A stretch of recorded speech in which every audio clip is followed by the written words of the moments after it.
आज कुछ ऐसा चल रहा था कि आगे रक्षाबंधन आ रहा है, तो मैंने दोनों भाइयों को खत लिखे हैं, चिट्ठी लिखी है। तो ऋतिक बोल रहा था कि आजकल तो फ़ोन कॉल्स हो जाते हैं, तो इतना सारा लिखने की क्या आवश्यकता क्या है। लेकिन मेरा ऐसा मानना है कि जो चीज़ें हम फ़ोन कॉल्स पर डायरेक्टली नहीं बोल सकते हैं, तो हमारे मन में जो भी चीज़ें होती है वो हम अच्छे से लिख सकते हैं। हमारे जो फीलिंग्स होते हैं मन के अंदर, वो हम अच्छे से बता सकते हैं। ऋतिक का क्या मानना है मुझे पता नहीं, लेकिन मेरे फीलिंग्स यही है। मैं हर साल मेरे दोनों भाइयों को अच्छे से खत लिख ले लेती हूँ और पोस्ट कर देती हूँ, तो उसके साथ कुछ गिफ्ट भी हम उन्हें भेज सकते हैं, तो उन्हें भी काफ़ी अच्छा लगता है। और मेरे दोनों भाइयों के बड़े भाई की 2 बच्चियाँ हैं और छोटे को एक बच्चा है, एक बेटी है और एक बेटा है। तो उन्हें वो पढ़ के दिखाता है कि आतू ने कैसे खत लिखे हैं। तो क्या होता है ना कि हमारे मन में जो बातें हैं बच्चे भी सुनते हैं, तो उन पर भी अच्छे संस्कार आ जाते हैं। इसलिए मैं हर साल ये खत लिखती हूँ, चिट्ठी लिखती हूँ, पोस्ट कर देती हूँ। कोई कुछ भी बोले, मुझे कुछ फर्क नहीं पड़ता है, जो मुझे अच्छा लगता है वो मैं करती हूँ। ऋतिक का क्या रिएक्शन है इस पर? अब इतना सारा अच्छा सा एक्सप्लेनेशन सुनने के बाद मुझे भी लग रहा है कि मेरे भाई बहनों को मैं खत लिख दूं, पर तूने होने ही नहीं दी कुछ। क्या किया जाए इसका? बदनसीब बच्चा है मेरा, इसे कोई भाई बहन नहीं है। ये मैं हमेशा उसे बताती हूँ कि तू बदनसीब है, तुझे कोई रिलेशंस नहीं है, तेरे एक बहन नहीं है, भाई नहीं है। मेरे 2 भाई है। बड़ा भाई अहमदाबाद में डॉक्टर है और दूसरा भाई पूना में है, वो इंजीनियर है। अच्छा, उनका दोनों का बहुत अच्छा है और हमें अच्छा सा बॉन्डिंग भी है।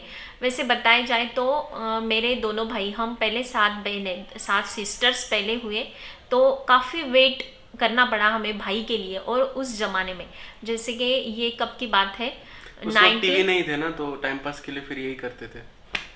शिट यार, डार्क जोक। 19 वेट करते करते अपनी फुटबॉल की टीम बढ़ाते रहते थे। 1970 की बात है ये। तो तब मेरी बड़ी बहन इस दुनिया में आई थी, फर्स्ट मेरी बड़ी बहन। काफ़ी रिस्पेक्ट करती हूँ मैं उसका, क्योंकि उसी की वजह से हमें काफ़ी कुछ देखने को मिला, सीखने को मिला। क्या है ना, वो बड़ी बहन थी घर में। और जैसे भी पहले ऐसे कहा जाता था कि मेरी मम्मी, हम जब भी होते थे एक एक करके, मुझे तो कुछ याद नहीं, लेकिन सब बोलते हैं कि जैसे भी हम सब लेडीज़ घर में आने लगी, एक एक करके हम सभी बहनें आने लगी, भाई नहीं था तो मम्मी बहुत रोती थी, ऐसे सब ने बताया। तो उससे मुझे पता चला कि हम जब होते थे तो मम्मी रोती थी। तब ऐसे कहा जाता था मम्मी को कि नहीं, आपकी बच्चियाँ काफ़ी सुंदर है, तो ऐसे ही कोई करके लेके जाएगा, कोई डाउरी नहीं लेगा। लेकिन ऐसा हुआ नहीं, कितनी बड़ी बहुत गलत सारा। फहमी है ना, हाँ। सुंदर है। सुंदरता को कुछ तो ये नहीं है। डाउरी तो देना पड़ा, मेरे पापा को इतना सारा पैसा खर्च करना पड़ा हमारी शादियों में। हर एक को हमारे पापा ने सारा बर्तन से लेकर सब चीज़ें जो भी घर में लगते हैं, वो सारी चीज़ें मेरे पापा ने दी, और ऊपर से डाउरी भी दिया, और शादी हर एक बहन की करके दी।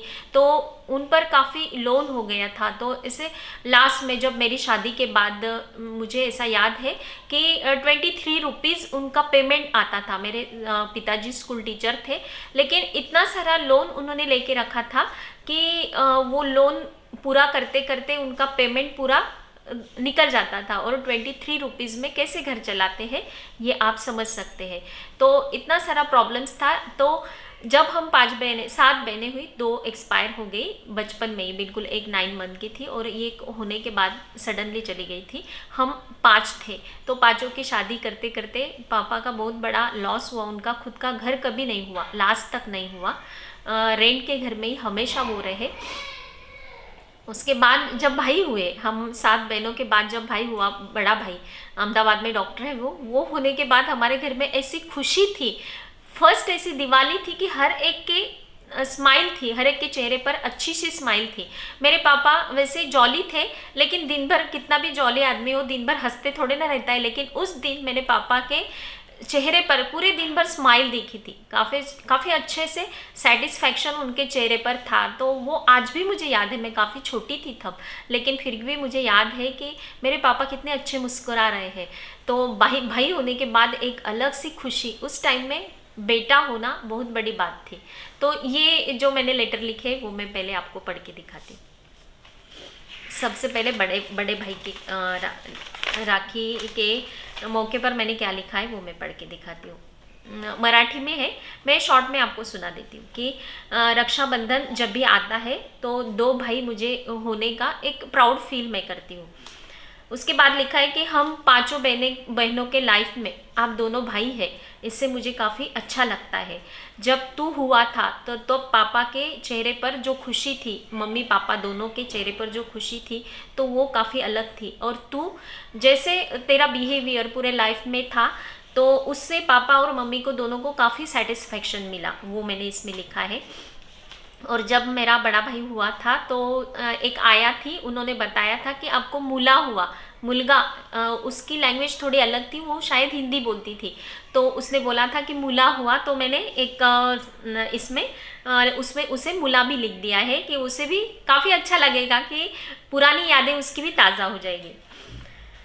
फिर मैंने लिखा है इसमें कि तूने सारे जो ख्वाब थे पापा के, क्या हुआ, हम सबकी शादी हो गई, फिर वो डॉक्टर हुआ तो उसने क्लिनिक डाल दिया और फिर उसे अच्छी से इनकम भी आने लगी, तो धीरे धीरे उसने घर बना लिया। तो पापा के जो भी ख्वाब थे खुद के घर के थे या फिर अपने बच्चे अच्छे से लिख पढ़ जाए, ये जो भी उन्हें लगता था वो उसने कंप्लीट किया। तो वो भी मैंने यहाँ पर लिखा है कि मम्मी पापा के सारे ख्वाब तो तूने पूरे किए, हम सारी बहनें तुझ पर प्राउड फील करते हैं और आगे भी करते रहेंगे। उसके साथ ही लिखा है कि उसे दो बेटियां हैं, उसे बेटा नहीं है, तो उसे मैंने लिखा है कि एक लक्ष्मी का रूप होती है उसकी छोटी बेटी का नाम नन्ना है और दूसरी का परी नाम है, तो नन्ना, परी और आरती उसकी वाइफ, तो वो तीनों तेरे लाइफ में एक लक्ष्मी का रूप है। तो वो तू कभी ऐसा महसूस नहीं करना है कि तुझे बेटा नहीं है। आजकल तो बेटा बेटी में फ़र्क नहीं किया जाता, ये मुझे काफ़ी अच्छा लगता है कि उस टाइम में मैं जब छोटी थी ना, तो उसका मेरे मन में काफ़ी ऐसा इफेक्ट होता था कि क्यों ऐसा क्यों है कि बेटा को अलग समझा जाता है और बेटी को क्यों अलग समझा जाता है। इस पर मुझे कई बार काफ़ी रोना भी आता था, मैं काफ़ी इमोशनल थी बचपन में भी। तो कुछ ऐसी चीज़ें थी जो मैं सारी चीज़ें आपको नहीं बता सकती, लेकिन ये उस टाइम पर था। तो आज ये आपको नहीं करना चाहिए, हमें ऐसा नहीं करना चाहिए कि बेटा बेटी। तो इसलिए मैंने उसे लिखा है कि लक्ष्मी के रूप में तीनों लेडीज़ तेरे लाइफ में है, तो काफ़ी प्राउड फील करना चाहिए खुद पर, और तेरा लाइफ काफ़ी अच्छा है, ऐसा मैंने उसे लिखा है। फिर बाद में लिखा है कि सबको प्यार दिया है, बस इतना ही लिखा है। लेकिन कुछ चीज़ें इंपॉर्टेंट होती है, और ऐसा भी लिखा है कि जब भी मुझे ऐसा लगता है कि मेरा भाई मेरे घर पर आना चाहिए, कोई फंक्शन होता है, कोई भी हमारे घर में बड़ा फंक्शन होता है, तो मैके से कौन आया है इसे पूछा जाता है हमारे ससुराल वालों की तरफ से। तो जब भी मैं ऐसा महसूस करती हूँ कि मेरा भाई आज आना चाहिए, तो वो सडनली आ जाता है। तो वो भी मैंने लिखा है कि तू जब भी मुझे ऐसा लगता है कि तू आना चाहिए तो तू आ जाता है, कि जो चीज़ें होती है सामने वाला जो है उसके बारे में आपको क्या लगता है, तो वो आपने शब्दों में बयां करना चाहिए। तो ये काफ़ी अच्छा होता है हमारे लाइफ के लिए, और उससे भी खुशी मिलती है। बस इतना ही लिखा है। फिर छोटे भाई को मैंने खत लिखा है, उसे भी लिखा कि स्टार्टिंग सेम किए, दो भाई मेरे लाइफ में है, तो मैं काफ़ी प्राउड फील करती हूँ। और उसका एक अलग सा लाइफ एंजॉय करने का एक अलग सा थीम है। मेरा जो छोटा भाई है उसके पास पैसे कम हो या ज़्यादा हो, काफ़ी एंजॉय करता है, हर संडे को कहीं घूमने जाता है, बच्चों को कुछ ना कुछ अच्छे से चीज़ें लेके देता है। तो उसे मैंने लिखा है कि तू लाइफ को काफ़ी अलग तरीके से एंजॉय करता है, जो कोई नहीं करता है। आजकल सब लोग भाग दौड़ में है, काम के पीछे भाग रहे हैं, करियर के पीछे। करियर उसका भी अच्छा है, पैसा भी अच्छा है उसके पास, 5 साल दुबई में जाकर आया है, तो थोड़ा अर्निंग अच्छे से है, लेकिन फिर भी वो लाइफ को थोड़ा अलग तरीके से देखता है, वो हमें फील होता है। तो उसे मैंने वो भी लिखा है कि तो काफ़ी अच्छी तरीके से लाइफ को एंजॉय करता है। फिर लिखा है कि उसके बचपन में बच्चे बहुत अच्छे लगते थे, ऋतिक को बड़ा प्यार करता था, सब जो भांजे थे उसके सबको प्यार करता था, इतनी अच्छी पप्पी लेता था, कहीं पर भी बॉडी पर कहीं पर भी किस करता था। तो वो भी मैंने लिखा है। इसलिए तुझे काफ़ी क्यूट से बच्चे हुए हैं, उसके दोनों बच्चे हैं ना, बेटी और बेटा एक है, दोनों काफ़ी क्यूट है, काफ़ी गोरे गोरे है, भूरे भूरे है। तो भगवान ने तुझे अच्छे बच्चे दिए हैं, उसी के कारण कि तुझे बच्चे अच्छे लगते। फिर बाद में लिखा है कि उसकी बीवी जो है, मेरी भाभी जो है, दिल से काफ़ी अच्छी है। जब भी हम जाते हैं तो मैके की याद नहीं, अभी मम्मी पापा नहीं है तो थोड़ा सा हमें ऐसा लगता है कि होने चाहिए थे, लेकिन उसके घर हम जब भी जाते हैं तो मम्मी कहीं पर घूम रही है हमारे पास ही, ऐसा हमें फील आता है और हम काफ़ी अच्छा महसूस करते हैं। उसके कारण, हमारे भाभी के कारण, भाभी हमें बहुत सारा प्यार देती है, हमें मम्मी पापा का कुछ ऐसा कमी महसूस नहीं होने देती है। इसलिए उसके बारे में भी मैंने लिखा है कि तुझे, उसका नाम जयश्री है, जयू हम उसे बोलते हैं प्यार से, तो जयू तेरे लाइफ में आई है, तू काफ़ी खुशनसीब है कि तुझे ऐसी अच्छी बीवी मिली है, वो भी मैंने उसे लिखा है। फिर तेरे घर पे आते हैं तो हमें अच्छे से हमारा मायका महसूस होता है, वो भी लिखा है। फिर राखी भेज रही हूँ तो इंजू से, मतलब मेरी जो भांजी है उससे बांध लेना, ऐसे भी बताया है। ऐसे दोनों मैंने खत लिखे हैं जो मुझे काफ़ी अच्छे लगते हैं। मैं भी मेरे इमेजिनरी ब्रदर के लिए अब लेटर लिखूंगा। ऐसे कुछ भी करते रहते हैं, इसे कुछ लिखना नहीं आता। This is the letter. दिल का बहुत साफ हूँ मैं। हाँ। जो है वो बता देता हूँ। लाइफ लेसन, दूसरों से कंटेंट बनाओ, खुद मत करो कंटेंट। आज मुझे बिठा दिया इसने व्लॉग बनाने के लिए। मैं वीडियो शूट करने आई थी और ऋतिक ने बोला कि हमें व्लॉग बनाना है। अभी मेरा काम खत्म हो चुका है तो हमने व्लॉग बना लिया, लेकिन अभी मुझे काफ़ी जल्दी है, मुझे एक बर्थडे में भी जाना है, तो चलो चलते। ये मुझे अडॉप्टेड बोल रहा है, लेकिन ये भी अडॉप्टेड ही किया है हमने। कैसे, मैं बताती हूँ आपको। हम एक बार शेगांव गए थे, गजानन महाराज के वहाँ पर अच्छे से एक गाँव है शेगांव करके, आपको भी पता होगा। तो वहाँ पर हम गए थे तो एक ऐसी काली सी औरत थी और वो ना उसे खाने को नहीं था, तो फिर हमसे खाना मांग रही थी। तो इसके पापा ने इसकी तरफ देखा तो ये काफ़ी क्यूट लग रहा था, काला था लेकिन क्यूट था।